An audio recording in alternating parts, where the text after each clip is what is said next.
Hello! Welcome back to my channel. Kamusta kayong lahat? So itong reading na to ay collective. Paalala lang din, hindi lahat ay makaka-resonate sa reading na to. So take what resonate and leave what doesn't. So ibig sabihin, kung hindi ka naka-resonate at hindi na pick up yung energy mo, ibig sabihin hindi para sa'yo ang reading na to.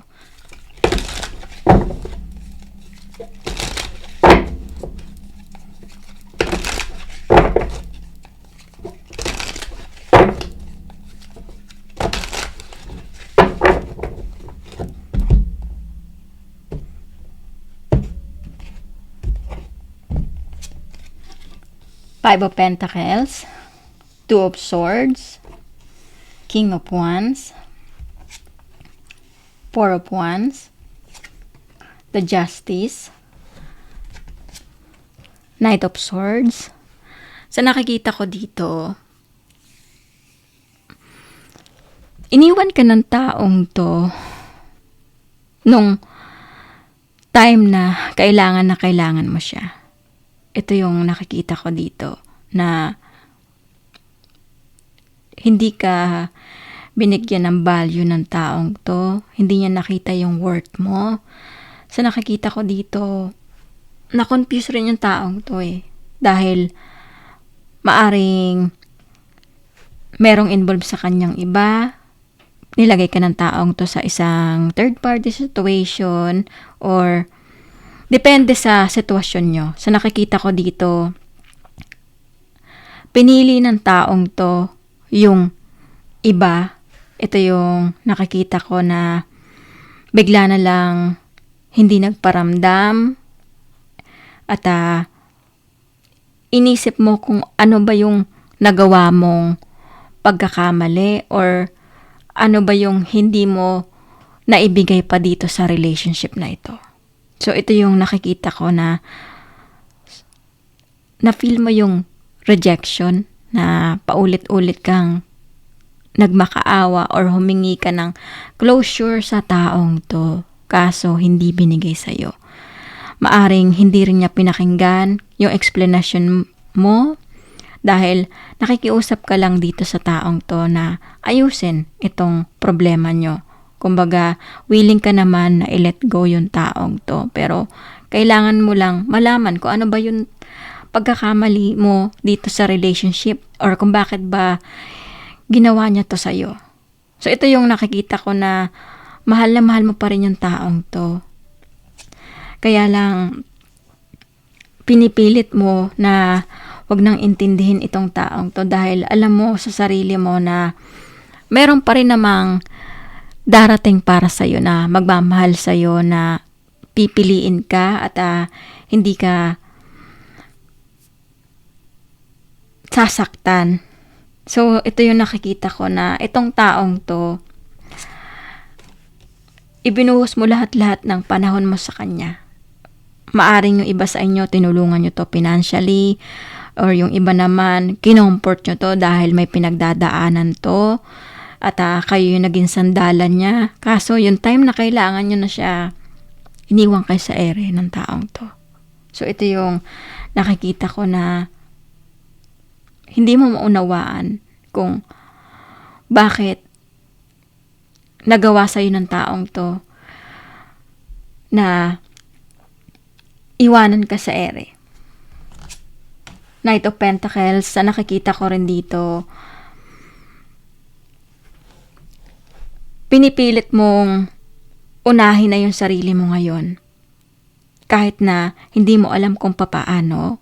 May time na babalik pa rin sa sitwasyon na maiisip mo yung ginawa sa'yo ng taong to. Maaring na-traumatize ka, nagkaroon ka ng trust issue, natatakot ka ng magmahal, or kumbaga sumugal ulit. Ito yung nakikita ko dahil iniisip mo na ang dami nyo ng plano.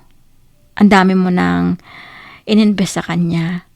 Pero, hindi pa rin pala committed yung taong to. Or kumbaga, kulang pa rin para sa kanya. Hindi kanya nakita na nagsakripisyo ka para lang dito sa relationship na ito. Seven of Swords, na nakikita ko rin dito, paulit-ulit na kasinungalingan, maaring nahuli mo yung taong to or meron ka ng idea, nafe-feel mo na meron tinatago yung taong to sa'yo. Kaso, hindi umaamin yung taong to hanggang sa dumating yung time na naramdaman mo na lang na nagbago na yung taong to, gumagawa na ng way na inaaway ka or yung iba, bigla ka na lang hindi kinausap. At nalaman mo na lang na meron palang ibang involved sa kanya. So, ito yung nakikita ko dito na sobrang nasaktan ka sa sitwasyon na ito at hindi mo ine-expect na ganito yung ibabalik sa'yo ng taong to after ng mga sacrifices mo para sa relationship. Tinapong ka parang basura. Ace of Cups, na nakikita ko dito, lahat ng pagmamahal mo, ibinigay mo sa taong to. Kahit wala nang natira, itinodo mo. Dahil alam mo sa sarili mo na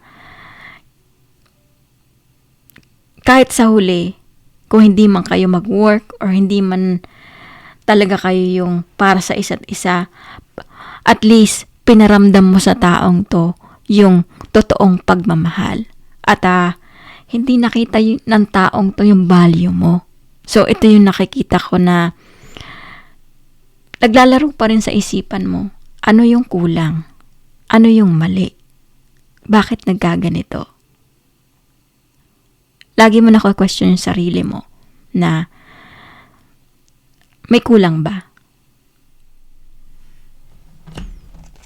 Ace of Pentacles, nakikita ko dito, meron taong darating sa'yo na mamahalin ka ng totoo at tapat, handang tanggapin kung ano man yung mga nangyari sa'yo sa past. Ito yung nakikita ko dito na hindi mo dapat isipin na wala na magmamahal sa'yo dahil kamahal-mahal ka.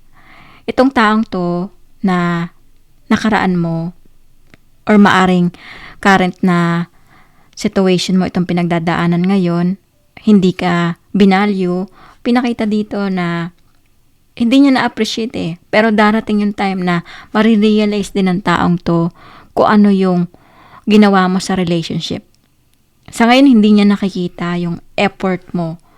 Dahil ang nakikita ko dito, mataas yung pride ng taong to at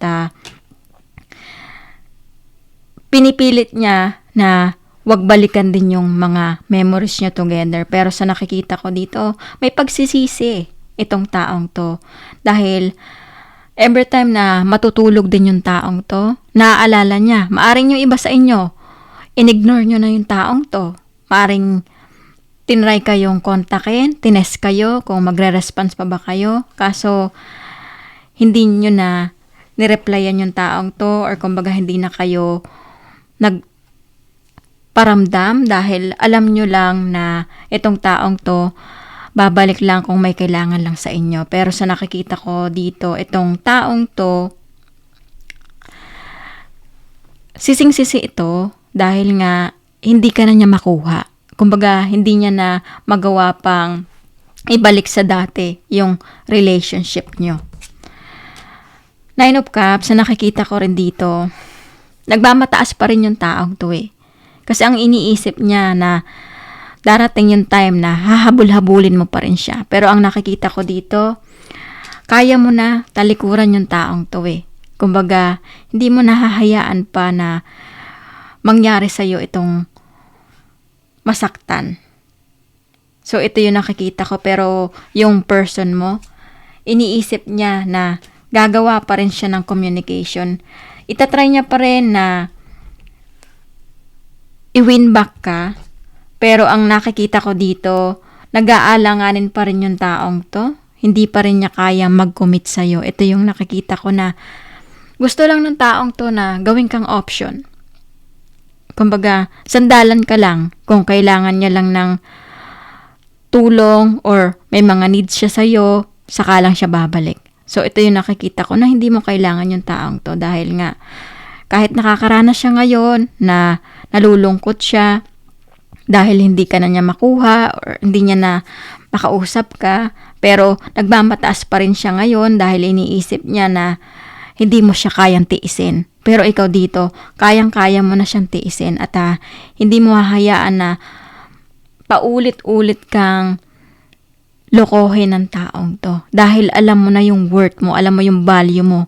Although, may time lang talaga na nafe-feel mo yung energy ng taong to na bakit nararamdaman mo pa rin. Kasi sa nakikita ko dito, iniisip ka rin naman ng taong to. Hindi naman ibig sabihin na nawala ka na sa isipan ng taong to. Madalas ka pa rin niya maalala at ang nakikita ko dito, may panghihinayang dahil alam niya sa sarili niya na pinakawalan niya yung taong nandiyan palagi para sa kanya. So, tingnan natin kung ano ba yung ma-advise sa'yo.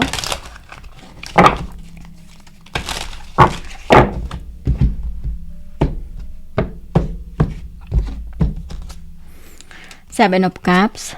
Sa nakikita ko dito, ina-advise sa'yo na marami ka pang makikilala. Maraming darating sa buhay mo na opportunity, mga taong makikilala mo na i-appreciate yung pagmamahal na i-invest mo.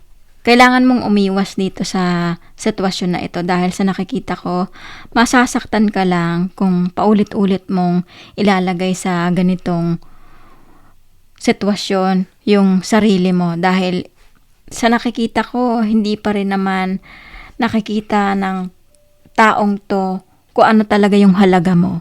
So, ito yung sinasabi dito, piliin mo na protektahan yung mental health mo. Dahil hindi ka pa totally nakakapag-move on dito sa sitwasyon. Although, tinatry mo, maaring iba sa inyo na nag-hope pa rin na bumalik yung taong to, magbago. Pero sa nakikita ko dito, hindi pa rin naman nakikita ng taong to yung sarili niya na mag-commit siya.